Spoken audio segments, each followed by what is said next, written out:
Hello viewers, welcome to our lecture series on Indian ethos in management, and this lecture is basically for a special segment under symbolic expression, and the topic of my today's lecture is Concept of India, Bharat for Understanding Indian Ethos, part 1, and we have with us Ms. Manisha Sharma ji for symbolic expression. So as we all understand that when we have to talk about Indian ethos in management, first of all, we should know the very concept of India, that is Bharat. So to understand Indian ethos, first of all, we should understand what is Indian society, what is India as a nation. And for that, I have planned today's lecture with the motive of giving you a detailed concept of India for understanding Indian ethos. So I'll be telling you about India as a geographical entity, as a mythological entity, as a land of spiritual heritage, India as a civilizational entity, India as a cultural entity, India as a nation, and then afterwards I'll tell you about India as a business entity, what we call as India Incorporates, India Inc., India as a market, and eventually I will tell you about India as a reservoir of trained human power. So these are the broad contours of understanding India as a whole, India as a nation. So with this as my agenda, I am going to tell you about Indian society. Study of Indian society has been very fascinating and daunting, a kind of intellectual challenge in front of all academicians. Indian society and history have been analyzed from different perspectives, depending upon what is my ideological mooring or what you call training, the school of thought, mind programming, which is acquired as a result of studying in a particular institute, personal experience, and many other perspectives. So Indian society have been analyzed from these many perspectives. And it is very much important for us to understand Indian society from all these perspectives, to have a better understanding, to have a clear understanding of what India as a society is. So keeping that in mind, I just thought that I should first tell you that quite often there is a ethnocentrism and similar other biases also. Some biases also emerge from the existing literature. And it is very important for us to come out of those biases, because they will actually act as a hindrance in having a clear understanding of Indian society, India as a society. And unless we understand the very concept of Indian society, we cannot understand the Indian ethos in right spirit, in true spirit. So there is an ancient story about the elephant and the blind man. It's a very ancient story, old story about elephant and the blind man. And blind men, they were describing only a part of the reality all the time, thinking that their description represented the entire truth. So whichever part of elephant they were touching, they were trying to describe the elephant according to that. And since they did not have the holistic idea about elephant as a whole, they could not visualize what elephant is, that they were standing in front of elephant. So the story indicates that a partial analysis can explain only a part of the totality. So we should have a holistic analysis. If I wish to describe the elephant, I should look at each and every part of the elephant. Then only I can know that I am standing in front of an elephant. So that story was basically a symbolic description that unless you understand the totality, anything in totality, partial analysis is not going to help you. So analysis of Indian society is quite similar to this kind of phenomenon. Unless you understand Indian society from all perspectives, you cannot have a proper idea of what it is all about. So many times the attempts have been made to explain away multi-dimensional complexity through unidimensional constructs. So if I have to explain a multi-dimensional complexity, my construct are supposed to be multi-dimensional. Unidimensional construct cannot help me in describing a multi-dimensional complexity.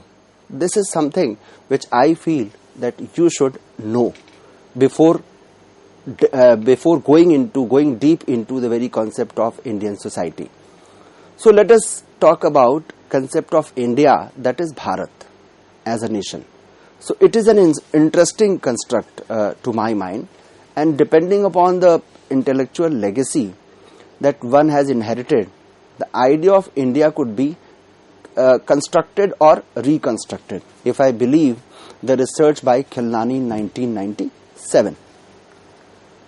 It is said that idea of India owes its origin to the nation, that is nation-state notion. We have a nation-state notion to which we call as the federal system. Hence, it is of a recent origin, and that would be a wrong proposition if I have this kind of notion in my mind.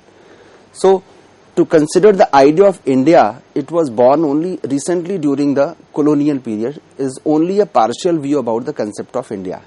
If I think that India started its journey from 1947, that is not the correct idea which I am having about India as a nation. India was not born in 1947. It was much before 1947. It was there into existence, and even the word India is of ancient origin, which with its roots in Indus, and we talk about Indus Valley civilization, and from there we inherited the word, the country India. So indeed the concept of India is an ancient concept, not only in its geographical spread but also in its cultural contracts.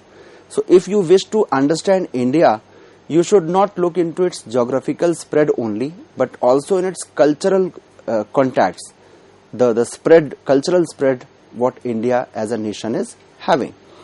So concept of India could be formulated in various ways, and those are the ways which I call as the broad contours of understanding India as a nation.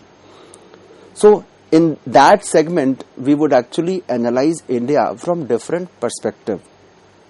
First is India as a geographical entity. So I'll be telling you that what India means in terms of its geographical entity, in terms of its spread, geographical spread. Then we would talk about India as a mythological entity. What is the Indian mythology? And from there we get the Indian ethos, or what you call as Indian ethics. Then we'll talk about India as a land of spiritual heritage. The spirituality what we have inherited from our ancestors, that I would be elaborating to you. Afterwards we'll talk about India as a civilizational entity, that how old our civilization is, what is our entity in terms of our civilization, what is our culture, what has been our culture, how rich it was, that I'll be elaborating to you in this segment. Moving ahead, we will talk about India as a cultural entity, what we call as Indian culture, and in Indian ethos our culture is very much reflected. Moving ahead, we'll talk about India as a Rashtra or nation, India as a country, as a nation, that I'll tell you. Afterwards, when we have understood the different other dimensions of India, it is very important for us to understand India as a business entity, or what we call as India incorporates.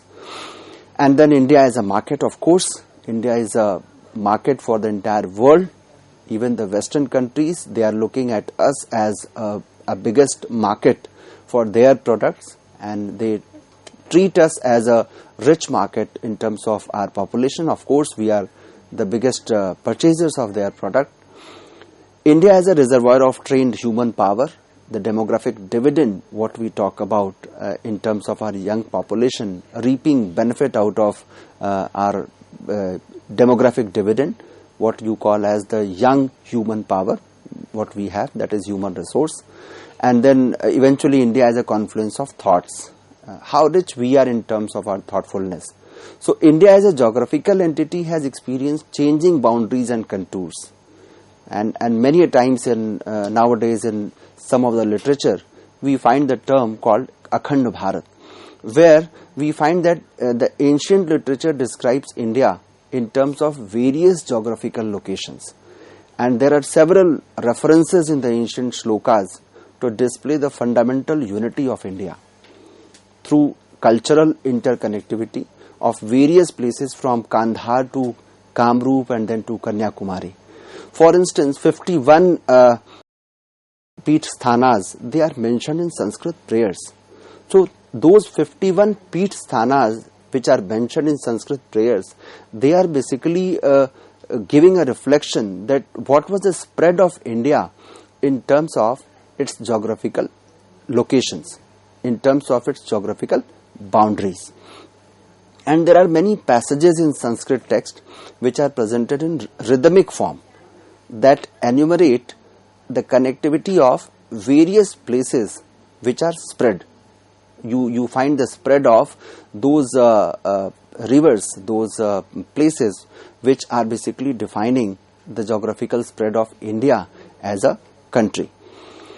So, for instance, in a prayer which I am going to tell you, the names of various rivers have been indicated, and it is a very popular one which we find in different references, which says that Gange cha Yamune chaiva Godavari Saraswati Narmade Sindhuscha Kaveri Jale Asmin Sanidham Kuru, which means that this shlok is telling us about the different rivers, that a person is offering prayers to these rivers, that O Ganga, Yamuna, Godavari, Saraswati, Narmada, Sindhu and Kaveri. They all should come and enter into this water of my offering, which I am going to offer to the Almighty. So this shlok is basically giving a reflection of all these rivers to be part of India in terms of geographical location. And this I have translated from Fundamental Unity of India, Radha Kumud Mukherjee, 1991. In their book it is mentioned. So this is giving a reflection of the way these rivers were part and parcel of India as a country, and it is describing the geographical location of India. Moving ahead to our national anthem, Rabindranath Tagore, in writing India's national anthem, was deeply influenced by this tradition. So I am giving you the reflection of that shloka into our national anthem also, which was written of late, and that is why we find the names of places, regions, mountains and rivers etc. in a rhythmic form in the national anthem, which is quite similar to the ancient Sanskrit texts, wherein blessings are sought from the holy names of places and regions. So, if you look at the national anthem, it is basically a case of modern and ancient interconnectivity, wherein ancient is the source of inspiration and creativity for a modern national prayer. So, it is a national prayer where the ancient interconnectivity is very much found, and that too in a rhythmic form. So in a national prayer of 52 seconds, we are describing all the geographical locations along with the rivers and other areas of India. So that prayer is showing that what are the different parts of our country, that is India or Bharat as a nation, what is there into it, and what is the spread of it in terms of geographical locations. So that national anthem is a very, you can say, the noblest or I would say the most innovative example of the connectivity of cultural heritage with that of geographical locations. If we look at history of India, the cited prayer as well as the national anthem indicates the connectivity of various regions. So we have to understand that when I am telling you about India, in terms of its geographical location, it not only includes different states, different parts of the country, but also the rivers which are flowing within the country or across the country, and some of them are no more part of today's India, but they remain part of collective consciousness of Indic region. Some part of some geographical areas may not be the part of our Indian region, Indian map, but still they remain part of our collective consciousness, and they belong to our civilization, they belong to our culture. They very much elaborate or give a true reflection of India as a nation.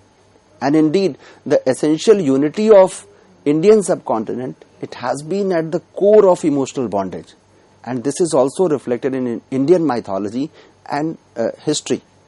So historians, they have also noted it down that there is the essential unity of the Indian subcontinent at the core of emotional bondage. So they give a reflection of emotional bonding among all the citizens of this country. Some examples I would like to quote here. It may be indicated that the ancient interconnectivity of Indian subcontinent with other places has been of interest to many people. For instance, E. Damodaran, in his book Man and His Civilizations, indicated that the name Baghdad is said to be of Indian origin. The name Baghdad is said to be of an Indian origin, and here he describes that Bagh is in Sanskrit is Bhaga, meaning which means God, and Da in Sanskrit means to give. So Baghdad in this way means given by God or the gift of God. So imagine that this name, why this name came from the Indian language, that is Sanskrit, and why this was given the name of Baghdad. So Baghdad name comes from Indian origin, which indicates that at some point of time it must either have people from India, or it might have been the part of India. So it is not to create any kind of conflict, but just to give a reflection of the emotional bonding of Indians. So wherever they go, or what you call as Bharatiya, wherever they visit, they give the reflection of their culture, their heritage, their emotional bonding is being reflected in their acts also, in their behaviors also. So there are many other illustrations which come to us. Another instance is, for instance, Lahore. It has been said to be established by the son of Lord Rama, that is love, and the echo of his name is still intact in the name Lahore. This is what some of the historians say.